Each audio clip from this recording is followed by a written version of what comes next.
শুভেচ্ছা। আপনাদেরকে আসলে আজকে ডেকেছি কিছু গুড নিউজ শেয়ার করার জন্য। একটা হচ্ছে, আপনারা জানেন যে সাইবার যে আইনটা, সেটা নিয়ে অনেক দীর্ঘসূত্রিতা হচ্ছে।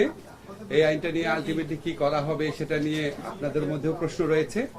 আপনাদের শুধু একটা জিনিস জানাই, আমরা এই আইনটা প্রত্যাহারের বা সংশোধনের কাজটা করছে হচ্ছে তথ্য প্রযুক্তি মন্ত্রণালয়। ওনারা যখন আমাদের পরামর্শ চান আমরা পরামর্শ দিই, কিন্তু এই কাজটা মূলত তথ্য প্রযুক্তি মন্ত্রণালয়ে। সাইবার সিকিউরিটি আইনের ব্যাপারে বিভিন্ন রকম পরামর্শ আসছে। যতবারই ড্রাফট করা হয় দেখা যায় কারো না কারো আপত্তি আছে, কারো না কারো আবার পক্ষে থাকছে। তো এটা নিয়ে আপনার সম্ভবত তথ্য প্রযুক্তি মন্ত্রণালয় চিন্তা করেছে যে আরো ডিটেল নেগোসিয়েশন করবে। তো আমরা চিন্তা করলাম এই জন্য তো বসে থাকা যায় না। সাইবার সিকিউরিটি আইনে যে মামলাগুলো হয়েছে সেই মামলাগুলো আমরা উইথড্র করে ফেলার প্রক্রিয়া শুরু করেছি। এটা তো মূল কনসার্ন। তারপর আস্তে ধীরে আরো কনসালটেশন করে সাইবার সিকিউরিটি আইন যেটা আছে সেটার সংশোধন অথবা বাতিল এই ব্যাপারে তথ্য প্রযুক্তি মন্ত্রণালয় সিদ্ধান্ত গ্রহণ করবে। তো আমরা সাইবার আইনের অধীনে যে স্পিচ অফেন্স আছে সেই মামলাগুলো প্রত্যাহারের উদ্যোগ অলরেডি গ্রহণ করেছি।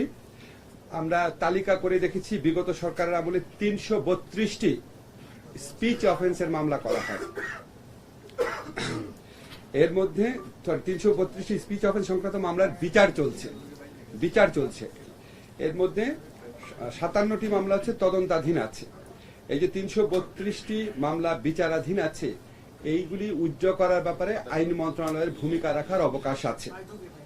এই ৩৩২টি স্পিচ অফেন্সের মধ্যে পাবলিক প্রসিকিউটরের মাধ্যমে ইতিমধ্যে ১১৩টি মামলা প্রত্যাহার করা হয়েছে।